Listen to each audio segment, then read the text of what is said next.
The lobby of Sinclair Capital smelled of polished granite and ambition. Daniel Carter stood near the elevators, the gold-embossed invitation burning his coat pocket, his ex-wife's name beside another man's. The executive elevator opened. She stepped out alone, heels striking marble in steady rhythm, charcoal suit, reading glasses low on her nose. Victoria Sinclair, the woman whose name was on the building. The woman whose firm signed every freelance contract he had survived on for 2 years. He had 3 seconds before she crossed the marble. "Ms. Sinclair, I know this sounds insane, but will you be my date to my ex-wife's wedding tomorrow? 6 o'clock. She stopped, lifted her eyes. Then softly, almost as if she had been waiting years for that exact sentence, she said yes. What Daniel did not know, she had seen him 3 times before. And this time, she would not let him walk away. 3 days before, he stood in that lobby with the invitation burning his pocket. Daniel Carter had been kneeling on the kitchen floor of his small apartment in Brookline, scrubbing dried marker off a tile, while his daughter debated breakfast choices with the seriousness of a Supreme Court justice. "Daddy, we have grapes or yogurt or both. Both is good, Lily Bear. But yogurt costs more sense than grapes." He looked up. 6-year-old hair half braided down one side because he had given up halfway through that morning, one sock pink and one sock yellow because she had insisted, and she was already calculating grocery costs because she had overheard him sighing over the receipts last week. "Yogurt and grapes," he said. "Always both." His life had narrowed to mornings like this one. Bowls washed before bed. Lunches packed with the crusts trimmed off because Lily had decided at 5.5 that crusts were too tough for happy thoughts. A part-time freelance contract from Sinclair Capital that paid the rent, the only reason he had not lost the apartment after the divorce. The contract he renewed every 6 months through a portal he had never seen the other side of. 2 years ago, his wife had told him over dinner that she was suffocating, that he had no ambition, that she deserved a life he could not give her. She had packed 2 suitcases that night. She had sent Lily a stuffed rabbit through the mail for her 5th birthday 6 months later, with a card that said, "Mommy is busy with work, sweetheart. I love you to the moon." The rabbit still sat on Lily's bed. Lily had named it Mr. Marshmallow and had quietly stopped asking about her mother in front of him sometime during that first year, though he sometimes heard her whispering to it at night. He had taught himself to braid hair from YouTube videos. He had burned 3 birthday cakes before getting one right. He had rehearsed the answer to "Where is Mommy?" in front of the bathroom mirror until his voice did not crack. He told himself he was managing. Most days, he believed it. That Tuesday morning after he dropped Lily at the elementary school 3 blocks away, he came home to the mail slot. Among the bills and the supermarket flyers, one envelope stood apart. Heavy stock, cream-colored. His name in gold calligraphy neat as a verdict. He knew before he opened it. Inside, the invitation was thick enough to feel expensive in his palm. "Sarah Collins and Marcus Webb request the honor of your presence. The Fairmont Copley." 6 o'clock in the evening, the names of the bride's parents, people who had once toasted him at his own wedding, printed beside the names of strangers from New York real estate. He almost set it down. Then he turned it over. On the back, in her looping handwriting, the kind that used to appear on grocery lists, stuck to their refrigerator. "Hope you understand, and bless me." Not one word about Lily. Not one question. Not one wish for the daughter she had not seen in over a year. Not one acknowledgement that the child who shared half her DNA was eating yogurt and grapes that morning in a kitchen Sarah used to call hers. He sat down at the table. The invitation lay between his coffee cup and the plastic plate, with the half-eaten toast Lily had abandoned. He read the backside 3 more times, as if the words might rearrange themselves into something less casually cruel. They did not. He did not cry. He had stopped crying about Sarah a long time ago. What he felt was sharper and colder, the recognition of being treated like an obstacle that had been politely cleared from her path. Hope you understand. As if his understanding mattered. As if her real audience was not him at all, but the people who would later ask whether she had invited him, whether she had been gracious, whether she had handled it well. He understood perfectly. That was the problem. For 2 days he tried to throw the invitation away. He carried it to the trash on Wednesday morning and set it on the counter instead. He left it on top of the microwave. He moved it to the bookshelf. By Thursday night, after Lily was asleep, he sat on the edge of the bathtub and thought through what would happen if he simply did not go. Their friends would talk. Sarah's family, her mother, who had once told him at Thanksgiving that he was such a sweet boy, just so quiet about your future, would shake their heads and whisper that he could not face it. Her sister Caroline would smile, that practiced smile, and say, "Poor Daniel, he never really recovered." And every one of them would walk away from the wedding more certain than ever that Sarah had been right to leave him. He could live with their disapproval. He had been living with it for 2 years. What he could not live with was the idea of Lily one day asking him whether he had gone, and having to answer no, because he had been afraid. He decided on Thursday night. He would attend. Then came the next problem, which arrived in the silence of his living room, and did not leave. He had no one to take.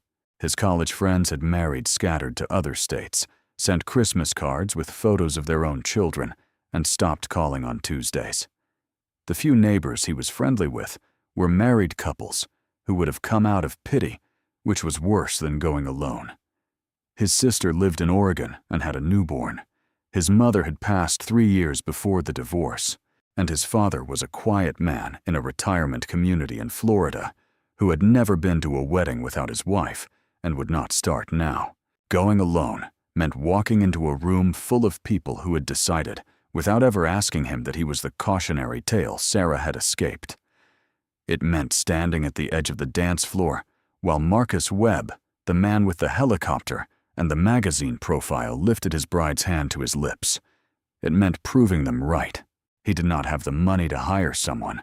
He did not know how that even worked, and the thought of trying to explain it to a stranger over the phone made his face burn. On Friday morning, the day before the wedding, he had a meeting at the Sinclair Capitol Tower, downtown. A final review on a community library project. He had drafted the only piece of work that was truly his own, the kind of pro bono partnership the firm sponsored once a year for tax reasons and good press. He had ridden the same elevator a dozen times in 2 years. He had never met the woman whose firm signed his contracts. He had only seen her once briefly. At a project gallery 6 months earlier, walking past his drawings without a second glance, an assistant a step behind her. He took the bus. He wore the suit he had owned since before Lily was born, the one that still fit if he did not button the jacket. He carried a folder of revisions he had finished at midnight after Lily fell asleep. The lobby of Sinclair Capitol smelled of polished granite and ambition, floor-to-ceiling windows, a reception desk staffed by a young woman with a headset and a careful smile. Somewhere above him on the 42nd floor, his contract sat in a queue of contracts. He was early. He took a seat near the elevators, opened the folder, and tried to focus. The numbers blurred. The invitation was in his coat pocket. He had brought it without meaning, to the way a man might bring a wound to a doctor he was not sure he wanted to see. When the executive elevator opened across the lobby, he did not look up at first. The sound of heels on marble was steady and unhurried, the rhythm of someone who had nowhere to rush because the world tended to wait. He looked up only because the rhythm slowed near him. Charcoal suit, reading glasses low on her nose, a leather folio under one arm. Victoria Sinclair, the woman whose name was on the building, the woman whose firm had quietly kept him solvent for 2 years, the woman he had no business speaking to without an appointment. She was crossing the lobby toward the side entrance. He had 3 seconds. Later, when he tried to explain it to himself, he would not be able to say what part of him moved first. It was not courage. Courage was something he had used up months ago. It was something closer to the desperation of a man who had already exhausted every reasonable path and had nothing left to lose but his last shred of pride, and even that he was prepared to spend. He stood. He stepped into her line of sight. His voice came out steadier than he expected, which surprised him more than anything else that day. "Ms. Sinclair." She stopped, lifted her eyes. "I know this sounds insane, but will you be my date to my ex-wife's wedding tomorrow? 6 o'clock. The lobby seemed to hold its breath. Somewhere above them, a phone rang. The receptionist's polite voice answered it and faded into a hum behind glass. He could feel his own heartbeat in his throat. He had said it. He could not unsay it. He waited, fully expecting her to call security to walk past him without a word, to laugh in his face, the way the world had been quietly laughing in his face for 2 years. She looked at him for what felt like a long time. The faintest flicker of something passed behind her eyes, recognition maybe, or something older than recognition. Then softly, almost as if she had been waiting years for that exact sentence, she said yes. She did not say it the way a stranger might if she were humoring him. She did not smile. The single syllable came out like a small door opening in a wall he had not known was a door. Yes. He had not planned past the question. The folio was still in his hand. He could feel his own pulse in his ears. She watched him register that, and the corner of her mouth moved by some fraction of an inch. "On one condition," she said. "You tell me the truth about why you are doing this, not the version you would tell a friend, the actual reason." He opened his mouth. The polished version was already forming closure, moving forward, the kind of phrases people used when they wanted other people to leave them alone, and he felt the shape of the lie before it left him. He swallowed it back down. The truth sat heavier than he expected on the way up. "I want to walk into that room and not be the man they think I am," he said. "I want her family to look at me and have to revise something. I want her to look at me and feel for 1 second what I felt." It was the worst thing he had ever said out loud. It was also the truest. He waited for her to take her yes back. She did not. She studied him a moment longer, the leather folio still under her arm, and then she slipped a card from the inside pocket of her jacket and handed it to him. Heavy stock, embossed in a way that did not need to advertise itself. "Be at the address on the back at 7 tonight," she said. "We have a wedding to prepare for." She crossed the lobby and was gone before the elevator doors closed behind her. He stood in the middle of the marble floor with the card in one hand and the invitation in the other, and could not have said in that moment which one weighed more. The address was a private dining room on the 2nd floor of a restaurant he had walked past dozens of times without ever thinking of going in. He arrived at 6:55, wearing the same suit, having dropped Lily at her babysitter, Mrs. Hollis, upstairs, with 2 changes of clothes and an entire speech about brushing her teeth that Lily had finished for him. Victoria was already there. She had changed into something less corporate and more deliberate. A dark sweater, slim trousers, hair pulled back in a way that softened the line of her jaw. She had a notebook open in front of her and 2 glasses of water on the table. No wine. He understood somehow that this wasn't an evening for wine. "Sit down," she said. He sat. "I need 3 things," she said without preamble. "How long you were married, the names of the people whose opinions you actually care about in that room, and a story about us that we can both remember without having to look at each other." It was not a romantic exercise. It was the way she would have prepared for a board meeting where the outcome mattered. He found to his own surprise that this steadied him more than gentleness would have. 6 years, he said. Married 6 years, divorced 2. And the audience? He thought about it. Her sister Caroline, her mother, a couple named the Hendersons we used to have dinners with, her college friends, 4 or 5 of them who used to call me by the wrong name on purpose and laugh about it. Her pen moved. And the story? I have no idea. I have not dated since the divorce. I do not know what people who meet at 35 say about how they met. Then we tell the truth, she said. We met through work. You are a freelance architect. I am a client. We had dinner 3 weeks ago at this restaurant, and I asked you to come tonight as my +1. 3 weeks ago. 3 weeks ago. The exact day does not matter. The fact that it has been long enough to feel real does. He nodded. He could see the logic of it. He could also feel something else underneath the logic, something he could not yet put into words, that she had given the answer too quickly, that she had thought about the shape of this story before he ever walked into her lobby. He let the thought pass without examining it. She closed the notebook then and looked at him properly for the first time that evening. I should tell you something, she said.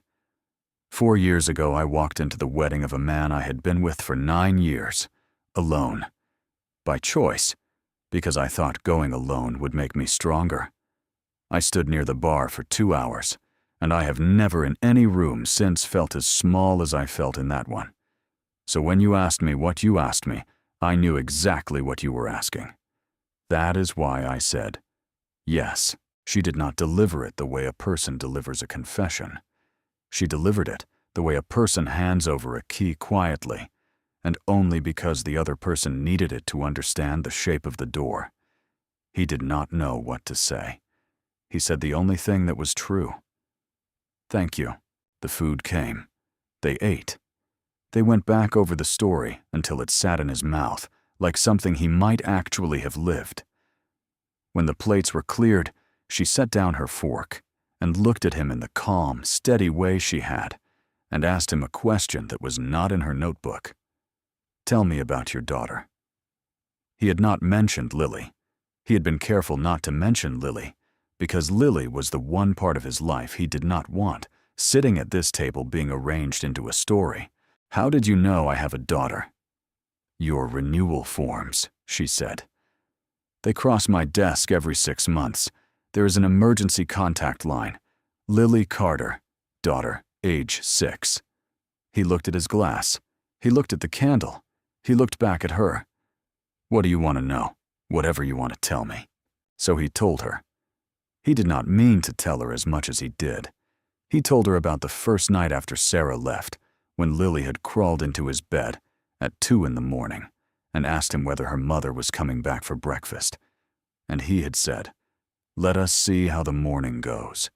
And they had been seeing how the morning went ever since. He told her about the YouTube braiding videos, the cakes he had burned, the rabbit named Mr. Marshmallow that absorbed the questions Lily had stopped asking him out loud. He told her about the birthday Lily's 6th, when the phone had not rung, and Lily had eaten her cake without complaining, and only that night with the lights off had asked him through the dark, Daddy, why does Mommy not call on my birthday? And he had said the only thing he could think of, which was, I do not know, sweetheart, but I am here. I am always here. He stopped because he realized his voice had gone somewhere he did not want it to go. She did not look away. She did not reach across the table. She let him sit with it, which was, he understood later, the only thing in that moment that would not have made him break. When he had himself again, she spoke. Carefully, the way a person speaks when they have been deciding whether to say something for the whole length of a meal. 6 months ago, she said, Sinclair Capital sponsored an architecture exhibition, a small one, local firms' public interest projects. There was a community library design on the wall by the side entrance. I stood in front of it for almost 10 minutes. The drawings of the reading nook for children, the one with the low window seat, made me want to cry, and I do not cry in galleries. I went to find the architect to tell him so. He had just left. The girl at the desk said his daughter had a fever, and he had run out a few minutes before. He sat very still. 2 months after that, she said, I was walking through the common on a Saturday morning, and I saw a man teaching a little girl to ride a bicycle. She fell. Both of them laughed. I stood across the path for a long time, trying to think of an opening that would not sound like a lie, and I could not think of one. So I walked away. He looked at her. The candle flame moved between them. Today, when you spoke to me in the lobby, she said, "I recognized you before you said your name." I told myself the first 2 times I would write it off as coincidence. I am not going to write off the third. He could not speak. He was not sure he could swallow. "I did not say yes because I felt sorry for you," she said. "I said yes because I was not going to miss you a third time." The story they had rehearsed for the wedding sat untouched on the table between them. They did not need it anymore. They both knew that. Neither of them said it. The wedding was held at the Fairmont Copley in a ballroom with chandeliers the size of small cars and an arrangement of white roses tall enough to walk through. Daniel arrived with Victoria on his arm at 5:58. He had not slept much. He had not needed to. She wore something deep green that did not announce itself, but did not have to. He wore the suit. He had bought a new tie that morning, the only thing he had purchased for himself in over a year, and he had let her tie it for him in the back of the car because his hands had gone unsteady at the curb. The looks began before they were fully through the door. He had imagined this moment for 2 days, and he had imagined it wrong. He had imagined satisfaction. What he felt instead walking through the lobby with Victoria's hand resting in the crook of his elbow was something quieter and stranger, a kind of distance from the room, as if he were watching the version of himself he had been afraid of being, and discovering that it had nothing to do with him anymore. Caroline saw them first. Her smile faltered for less than a second, and then reformed brighter, the way a smile reforms when its owner has decided to be gracious as a strategy. Sarah's mother across the room set down her champagne flute very carefully on a tray. The Hendersons, whose dinners he had once endured, looked at Victoria, then looked at each other, then looked at Victoria again. Victoria did not perform. She did not have to. She greeted the people he introduced her to with the unhurried courtesy she had shown him in the lobby, and the room rearranged itself around her presence, the way rooms had been rearranging themselves around her presence for 15 years. He did not see Sarah for the first hour. Then, between the toast and the cutting of the cake, she crossed the floor toward him. She was beautiful. He noticed that in the way one notices a painting in a museum, appreciatively distantly, without any wish to take it home. "Daniel." "Sarah?" She did not look at Victoria. He understood that this was the cost of her composure. "I am glad you came," she said. He did not answer. He did not know what answer she was hoping for, and for the first time in 2 years, he did not feel obligated to find out. Her hand moved a small distance toward her own glass, and then settled at her side again. Her eyes flickered down, then up. "Lily," she said. Is she okay?" It was the first time her name had crossed Sarah's mouth in his presence in over a year. It was the first question Sarah had asked about her in longer than that. He felt the shape of it like a coin handed across a counter, the wrong currency far too late. "She is very okay," he said. "Thank you for asking." He had meant it to sound polite. It came out the way truth sounds, when politeness is no longer required. Sarah opened her mouth and closed it. Her gaze drifted past his shoulder. He turned just enough to follow it. Across the ballroom, Victoria had crouched down to talk to a small boy in a tiny vest who had wandered away from the catering staff. She was making him laugh. She had taken her shoe off for some reason to let him examine the heel. Sarah's face did something then that he had not seen it do in all the years he had known her. The composure held Sarah's composure always held, but something behind her eyes went dark and very still, the way water goes dark when a cloud passes over it. She understood in that 1 second what she was looking at, and she understood in the next that there was nothing she could do about it. It was over so quickly that no one else would have seen it. He saw it. He did not feel triumphant. He did not feel anything she would have wanted him to feel. "I should congratulations again," he said, Truly. He walked back to his table. He did not look back. The only thing he wanted with a clarity that surprised him was to be alone with Victoria, somewhere away from this room. The rooftop terrace of the Fairmont was empty. At that hour, the city laid out in soft gold, beneath them the river a darker line behind it. They had slipped out between the dancing and the dessert. She had her shoes on again. The hem of her dress moved in the wind. From the moment she said her name, he said, "I have not thought about her once. Not the way I thought I would. The whole drive over here I was waiting for it to hurt. It did not hurt. I do not know what to do with that." She rested her forearms on the railing beside his. "The wound healed without telling you," she said. "It happens that way sometimes." He turned his head to look at her.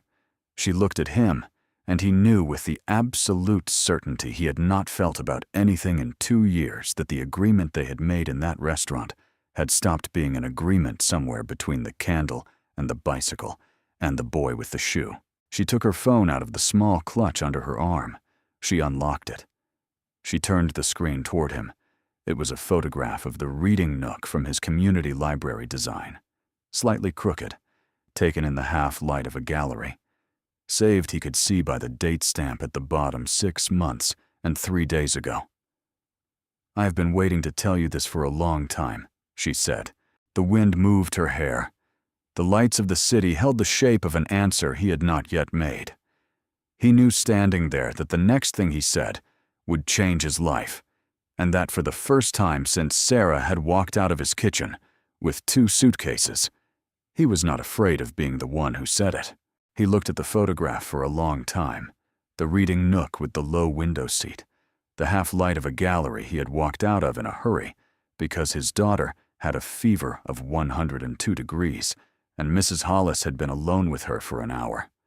The drawing he had made at his kitchen table at 1 in the morning in a notebook he still owned. "You took this," he said. "I did." "You kept it." "I did." He did not give her an answer that night. He did not have one yet. He gave her instead the truth that he needed to think that he wanted to think that he was not running and that he would call her on Monday. She accepted that the way she had accepted everything else from him so far, which was without trying to reshape it. The car took him home through streets that looked different from the streets he had ridden into the city on. Mrs. Hollis was asleep on the couch with the television on low. Lily was asleep in her bed, with one arm thrown over Mr. Marshmallow and one foot sticking out of the blanket. He stood in the doorway of her room for longer than he meant to. He thought for the first time in a very long while that he might be allowed to want something for himself. He called Victoria on Monday. The weeks that followed did not look like the beginning of anything dramatic. They looked like coffees that ran longer than they were supposed to. They looked like a dinner at a small place on Newbury Street, where the candles dripped, and they talked about a building she had loved as a child in Pittsburgh that had since been torn down. They looked like a phone call at 11 at night, then at midnight, then at 12:30, where neither of them remembered afterward. What they had spoken about only the rhythm of the other person's breathing in the silences. He told her about Lily slowly. He did not bring her around right away. He met Victoria for lunches near Lily's school on the days he had time before pickup, and he learned in those 45-minute increments what Victoria's face looked like when she laughed at something genuinely surprising rather than something professionally amusing. He learned that she ordered the same sandwich every time. He learned that she answered her own phone even on a Saturday, and that she was capable of being annoyed by traffic in a way that pleased him because it made her smaller and more reachable. She met Lily for the first time on a Wednesday afternoon by accident. He had meant to make the introduction carefully. A picnic in the park, a controlled environment, a 30-minute meeting at a coffee shop with hot chocolate as a buffer. What happened instead was that Victoria stopped by his apartment to drop off a book, a monograph on a Finnish architect they had been arguing about, with a post-it on the cover in her handwriting that said, "I still think you are wrong," but read pages 40 through 52, and Lily was the one who answered the door, because Daniel was on the phone with a contractor in the kitchen. He came around the corner with the phone still at his ear and saw his daughter standing on the threshold in her socks, looking up at Victoria with the particular intensity that 6-year-olds reserve for adults who interest them. "Are you Daddy's friend Victoria?" Lily said. "I am." "You are taller than in the photograph." "What photograph?" "Daddy has a picture on his phone. It is small. You are big." Victoria laughed. It was the laugh he had been studying for 2 weeks. She knelt down on the welcome mat, so her face was level with Lily's, and she said, "It is very nice to meet you, Lily. Your dad has told me about you."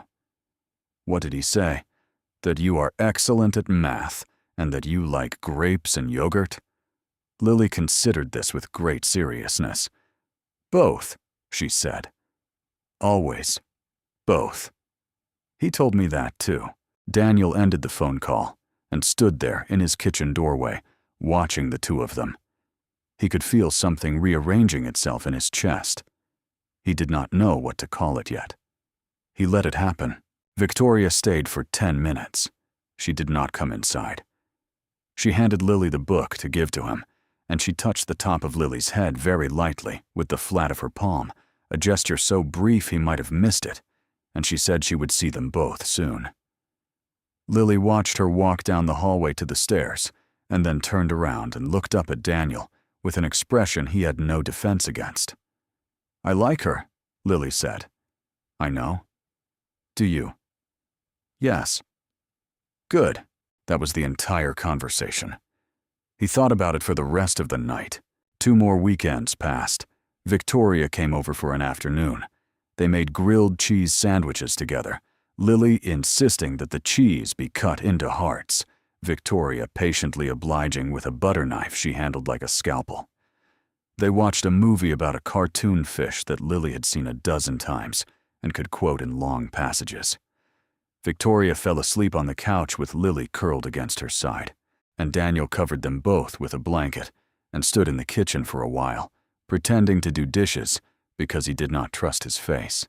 He thought that night that maybe he was going to be all right, that maybe the world had decided quietly to give him something back. The Sunday after that, Victoria came by to drop off the monograph he had finally finished and a small bag of pastries Lily had asked for the week before. He was on the back porch on the phone with his sister. Lily heard the doorbell and ran to the front of the apartment in her sock feet before he could stop her. He heard through the kitchen window the sound of the front door opening.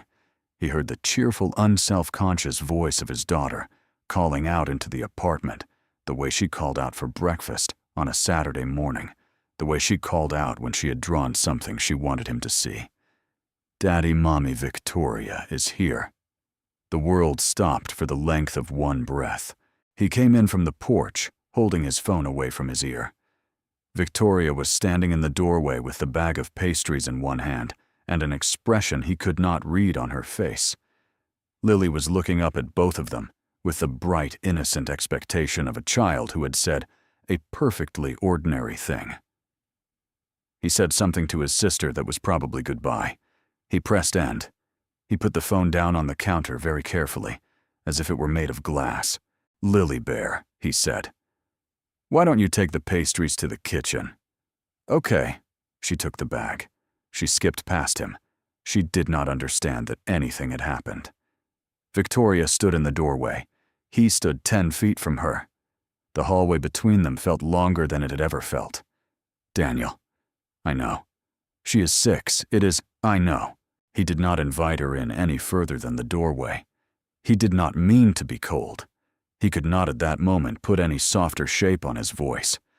She looked at him for a moment longer, and then she nodded the way she had nodded across the dinner table the first night, and she left without making it harder than it already was. He closed the door.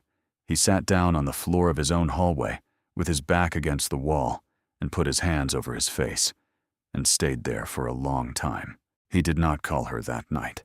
He did not call her the next night either. He told himself on the 3rd day that he was protecting Lily. He told himself on the 4th that he was being responsible. By the 5th day, he had a vocabulary for it that fit neatly into sentences it had moved too fast. His daughter had gotten too attached. A woman like Victoria would eventually realize she had mistaken loneliness for love, and when she did, Lily would lose a mother for the second time in 2 years, and that he could not survive. It was a tidy story, he almost believed it. What he was actually doing was something much older. He was a man who had been told once by the person he loved most in the world that he was not enough, and he was making sure no one ever got close enough to tell him that again. He was canceling dinners. He was answering texts a day late. He was rehearsing in the shower the speech in which he would explain to Victoria that this had been a beautiful interlude, but he needed to focus on his daughter, and he was with each rehearsal, getting better at delivering it.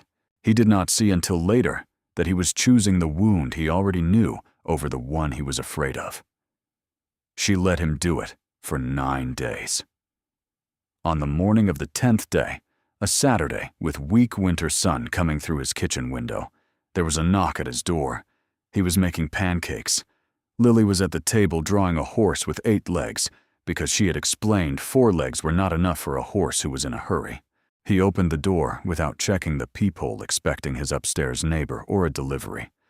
Victoria was standing on his doormat, in jeans and a wool coat, and no makeup, holding a small white bakery box. "For her," she said, and then before he could close the door or rearrange his face, "And a question for you. Victoria, what are you running from, Daniel? And do not tell me it is for Lily. I will not believe you." He did not have a script for this. He had only prepared for the version where he made the decision and she accepted it. He had not prepared for her to come stand in his hallway and refuse to be discarded. "Aye," he said. That was as far as he got. Lily, who had heard a voice that was not his, came around the corner from the kitchen at a run.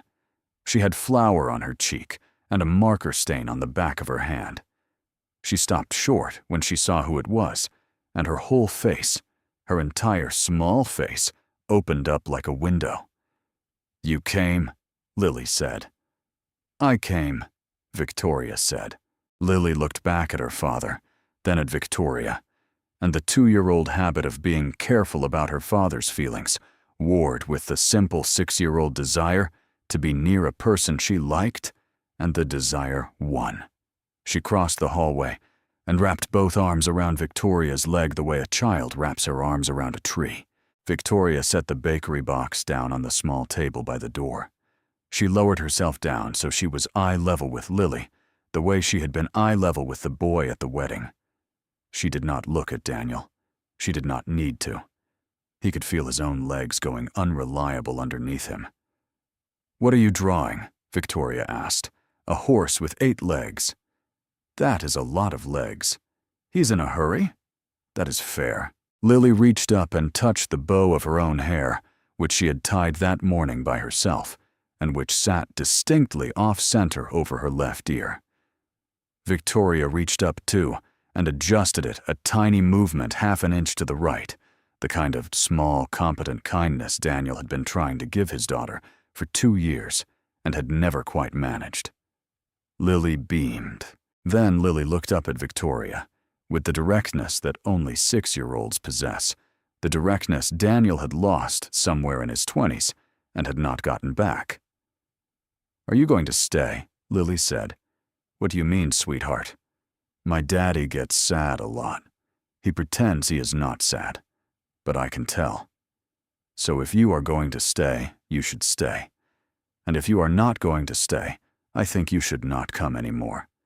Because he was getting better. The hallway became very quiet. Daniel had to put his hand on the doorframe. Victoria did not look at Lily when she answered. She looked up. She looked at him directly across the length of his small, ordinary hallway, with no performance in her face, and no plan in her eyes, only the same calm steadiness she had carried into the lobby of her own building 2 weeks ago.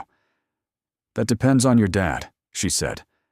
"I would like to stay, but your dad has to be the one to say it." He could not speak. He had spent 9 days building a wall that this question asked by his own daughter in the wrong grammar with flour on her cheek had walked through as if it were not there. He let go of the door frame, He crossed the hallway. He knelt down on the floor beside them, and the three of them were level with each other, and he understood finally what he had been afraid of. It had never been Sarah. It had never been the people at the wedding. It had never been his pride or his image, or the version of himself he had been carrying around for 2 years. It had been this: the possibility of being seen completely wound, and strength failure, and tenderness, and having someone choose anyway to stay. "I want her to stay," he said to Lily, but looking at Victoria. "I want her to stay." Lily nodded, satisfied, the way a small judge nods when a verdict has been delivered correctly. Then she reached for the bakery box and asked whether anyone wanted to know what was inside it, and the morning resumed. A year later, he stood in a small garden in Brookline in a suit he had bought new, and in front of 40 people who had been carefully chosen, he said the words he had written and rewritten through the night. "I used to think," he said, "that walking into my ex-wife's wedding was the bravest thing I had ever done. I was wrong. The bravest thing I have ever done is trust again, after the person I loved most told me I was not enough. And I didn't do it. I almost talked myself out of it. The reason I didn't is standing right there." He looked at Lily, who was holding a small basket of white petals and trying very hard not to drop any of them before her cue. "My daughter asked the right question," he said. "I had been asking the wrong one. I asked Victoria to come to a wedding. The question that mattered, the only question that ever mattered, Lily asked for me. Are you going to stay?" Victoria, in front of him, in a dress the color of soft cream, did not answer with words. She did not need to. She had been answering it for a year. Sarah had not been invited, not out of bitterness, only because she belonged to a chapter that had closed, and that chapter, painful as it had been, was the one without which Daniel would never have walked into the lobby of Sinclair Capital with an invitation burning his pocket, would never have asked the most ridiculous question of his life, would never have heard in return the small, quiet syllable that turned out to be a door. What had begun in desperation with a piece of cream-colored cardstock and a handwritten line on the back that did not mention his daughter's name had become the truest thing he had ever known, because Victoria had never asked him to be anyone other than who he was. She had seen him fully the father, the architect, the ordinary man with a not-at-all ordinary heart long before he had known she existed, and she had chosen to stay before he had been brave enough to ask. Lily threw her petals. Most of them landed where they were supposed to. Some of them landed on her father's shoes, and he did not brush them off.